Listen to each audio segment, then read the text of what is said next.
విలువలేని అభాగ్యుడను నేను, నీ ప్రేమ చూపి విలువనిచ్చుకున్నావు. పడదమా? ఏ విలువలేని అభాగ్యుడను నేను, నీ ప్రేమ చూపి విలువనిచ్చుకున్నావు. నా ఎడల నీకున్న తలంపులు విస్తారం, నా ఎడల నీకున్న తలంపులు విస్తారం. నీ కొరకు నేను జీవింతు ఇలలో, నీ కొరకు నేను జీవింతు ఇలలో. నీ ప్రేమే నా ఊపిరి, నీ ప్రేమే నా కాపరి, నీ ప్రేమే నా ఊపిరి, నీ ప్రేమే నా కాపరి. శిలనైన నన్ను శిల్పివై మార్చావు, నాలోని ఆశను విస్తరింపచేశావు. శిలనైన నన్ను శిల్పివై మార్చావు, నాలోని ఆశను విస్తరింపచేశావు. యేసుక్రీస్తు ప్రశస్త నామంలో మా ప్రియులందరికీ ప్రత్యేకమైన వందనాలు. దేవుని వాక్యాన్ని క్రమంగా నేర్చుకోవటానికి ప్రభు కృపనుగ్రహిస్తున్నారు. ప్రతి ఉదయం 5 గంటలకి బెరాకా మినిస్ట్రీస్ అనే యూట్యూబ్ ఛానల్లో మార్కు సువార్తను క్రమంగా నేర్చుకోవటానికి ప్రభు కృపనుగ్రహిస్తున్నారు. అలాగే అదే 5 గంటలకి మరలా షకీనా గ్లోరీ కాలేబ్ అనే యూట్యూబ్ ఛానల్లో పాత నిబంధన జకరియా గ్రంథాన్ని నేర్చుకోవటానికి ప్రభు కృపనుగ్రహిస్తున్నారు. మరి నేటి పాఠంలోకి మనం వెళ్దాం.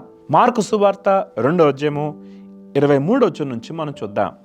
మరియు ఆయన విశ్రాంతి దినమున పంట చేలలో బడి వెలుచుండగా శిష్యులు మార్గమున సాగిపోచు వెన్నులు త్రుంచుచుండిరి. మనం చదివిన భాగంలో జాగ్రత్తగా గమనిస్తే ఇక్కడ యేసు ప్రభు శిష్యులు విశ్రాంతి దినాన పంట చేలలో బడి నడుస్తూ వెన్నులు తురుంచుకొని తింటున్నారు. వెంటనే పరిసయ్యులు అంటారు, చూడుము, విశ్రాంతి దినమున చేయకూడనిది వారు ఎలా చేయుచున్నారని వారిని అడిగాను. యేసు ప్రభుని ప్రశ్నిస్తున్నారు, నీ శిష్యులేంటయ్యా వేరే వారి పంట పొలాల్లో విశ్రాంతి దినాన చేయకూడదు ఎందుకు చేస్తున్నారు? ప్రియదేవుని బిడ్డలారా, విశ్రాంతి దినం గురించి మనం మొట్టమొదటిగా ఆలోచించేద్దాం. విశ్రాంతి దినము ఇశ్రాయేలు ప్రజలకి ఎప్పుడు ఇవ్వబడిందంటే, ఐగుప్తు బానిసత్వం నుంచి బయటకు వచ్చినప్పుడు దేవుడు వారికి ఒక ప్రత్యేకమైన దినాన్ని ఇచ్చాడు. అది విశ్రాంతి దినం. వాస్తవానికి విశ్రాంతి లేని జీవితాలు జీవించే ఇశ్రాయేలు ప్రజలకి వారములో ఒకరోజు విశ్రాంతి దినముగా, దాన్నే సబ్బాతు దినం అని కూడా అంటారు. ప్రియదేవుని బిడ్డలారా, ఆ రోజు వారు ఏ పని చేయరు, ఎక్కువ దూరాలు ప్రయాణాలు పెట్టుకోరు. నేటికి కూడా యూదులు విశ్రాంతిని పాటిస్తారు. నేను ఇజ్రాయెల్ దేశానికి ప్రభు కృపను బట్టి వెళ్ళాను. మరి అక్కడ పరిస్థితుల గురించి విన్నప్పుడు చాలా ఆశ్చర్యం కలిగింది. లిఫ్ట్ స్విచ్లు కావచ్చు, కరెంటు స్విచ్లు కావచ్చు, ముందే వేసుకుంటారంట. వారు ఎక్కువ దూరాలు ప్రయాణాలు చేసుకోరు. ఒక ప్రత్యేకమైన ప్రతిష్ఠితమైన దినంగా వారికి ఉండేది. సరే, మంచిది. దేవుడు విశ్రాంతి దినాన్ని మనుషుల మేలు కొరకు ఇచ్చాడు. కానీ ప్రజలకి బరువైన కాడిగా విశ్రాంతి దినాన్ని పరిసయ్యులు చేసినట్లుగా మనం గమనిస్తాం. పరిసయ్యులు ఎవరు అంటే, ఆనాటి మత నాయకుల్లో 2 తెగలవారు ఉండేవారు, పరిసయ్యులు, సద్దుకయ్యులు. పరిసయ్యులు సద్దుకయ్యుల వ్యత్యాసం ఏంటంటే, పరిసయ్యులు సామాన్యమైన వారిలో నుండి వచ్చేవారు, సద్దుకయ్యులు ఒక ఉన్నతమైన తరగతికి చెందినవారు. పరిసయ్యులు పునరుత్థానాన్ని నమ్ముతారు. అంతేకాకుండా దేవుని వాక్యానికి మానవుడు కల్పించిన ఆచారాలను, నియమాలను, కట్టడలను మనుషుల మీద మోపుతూ ఉంటారన్నమాట. సద్దుకయ్యులు వీరు పునరుత్థానాన్ని నమ్మరు. దేవుని వాక్యములో చాలా ప్రాముఖ్యమైన పునరుత్థానాన్ని తొలగించేస్తారు. ఈ 2 గుంపులు, అటు పరిసయ్యులు అటు సద్దుకయ్యులు, మత నాయకులుగా పిలువబడుతున్నట్లుగా గమనిస్తున్నాం. ఈ పరిసయ్యులు ఏదో ఒక లోపాన్ని చూపిస్తూ యేసు ప్రభుని శోధిస్తూ ఉన్నారు. యేసు ప్రభు శిష్యులు వారు ఆ పొలములో వెన్నులు తుంచుతున్నారు. వీళ్ళు ఇది సరైనది కాదు అని యేసు ప్రభు శిష్యుల మీద నింద మోపుతున్నట్లుగా గమనిస్తాం. బైబిల్ గ్రంథంలో ద్వితీయోపదేశకాండం 23వ అధ్యాయము 25 వచనం చదువుతున్నాను.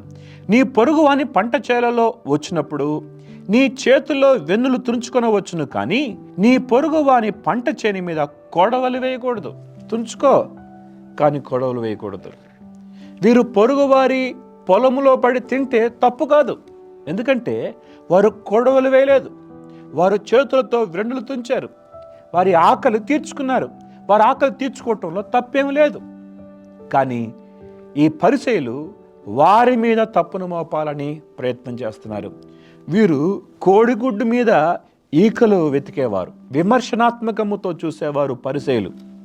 యేసు ప్రభు మీద ఎప్పుడు నేరం మోపాలా, యేసు క్రీస్తుని అందరి ముందు ఎలా దోషిగా నిలబెట్టాలా అని చూసేవారు. అయితే గమనించండి, యేసు ప్రభు అంటున్న మాట ఏంటంటే 3వ వచనం నుంచి, ఆయన వారితో ఇట్లనెను, తానును తనతో కూడా ఉన్నవారును ఆకలి కొని ఉండగా దావీదు చేసిన దాని గూర్చి మీరు చదవలేదా? అతడు దేవుని మందిరములో ప్రవేశించి యాజకులే తప్ప తానైనను తనతో కూడా ఉన్నవారైనను తినకూడని సమూకపు రొట్టెలు తినను.